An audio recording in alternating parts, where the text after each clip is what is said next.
Sansar accueillait Tervuren, match à 12 points dans l'optique du maintien, même enjeu pour Orpe-Gendrin en division 3A provinciale. Tennis enfin, le Waterloo Tennis fête ce week-end ses 20 ans, au programme une grande fête et la journée finale du Critérium Alan Sport. Madame, Monsieur, bonsoir. A coïncidé également avec la dernière étape du critérium de double Alan Sport. Laurent Delferrière et Pablo Bergmans ont été prendre la température au sein du club waterlootois. Philippe Leclou, 360 couverts pour 20 ans. Un peu plus même, un peu plus pour les 20 ans.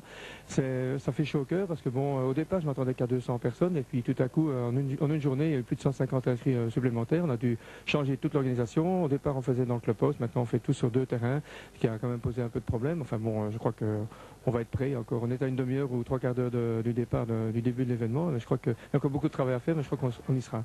C'est ça la récompense pour un club qui a eu, comme tous les clubs de tennis, des hauts et des bas évidemment ces dernières années. Oui, bien sûr.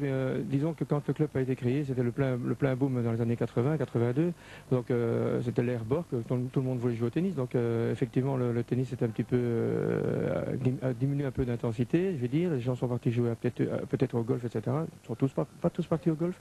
Bon, enfin bon, le tennis a diminué, mais bon, maintenant avec l'essor féminin que nous connaissons, même les garçons aussi, je crois que le tennis est de nouveau en plein boom et nous le voyons, nous le constatons ici. D'autant plus que le Waterloo Tennis, après quelques années difficiles, a été repris, la gestion a été mise dans les mains de la SBL Waterloo Sport, puisque c'était devenu un club communal. Ça fait 4 ans que nous gérons donc cet ensemble, et je dis ça se passe très très bien et de mieux en mieux, je crois.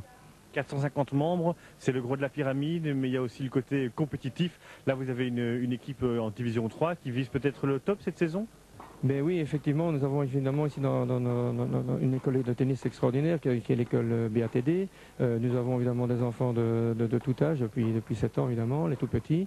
Et c'est vrai qu'ils se défendent très très bien sur le plan national, AFT, même VTV maintenant, ils vont jouer avec les néerlandophones.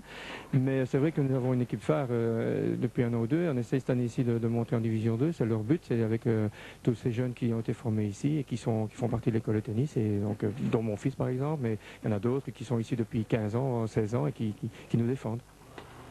Une fois de plus, le critérium de double toute catégorie qui existe depuis 24 ans, le critérium Alan Sport, se joint à la fête. C'est donc la 24e édition d'une compétition indoor et les finales se sont déroulées en parallèle à la fête, notamment les finales messieurs 1 qui se sont jouées en prélude à la soirée. Olivier Blanchard, le parcours était difficile? Très très long, oui, tout un hiver, mais des belles fêtes. Malgré tout, on aime et on continue. On aime beaucoup, on continue, oui, ça en tout cas. Ici, une finale, ça se prépare depuis quelque temps, on y pense déjà, ça trotte en tête? Non, pas trop, c'est entraînement d'hiver contre des gens très sympathiques. C'est une finale entre amis, surtout que c'est une finale avec des gens avec qui j'ai eu l'occasion de jouer déjà il y a plusieurs années en interclub, donc je crois que ça va vraiment être très gai. Qu'est-ce qui plaît dans ce critérium? Mais ce qui plaît, c'est que c'est échelonné sur plusieurs étapes, donc on est obligé tout le temps d'avoir une bonne moyenne et jouer constamment son meilleur tennis, quoi.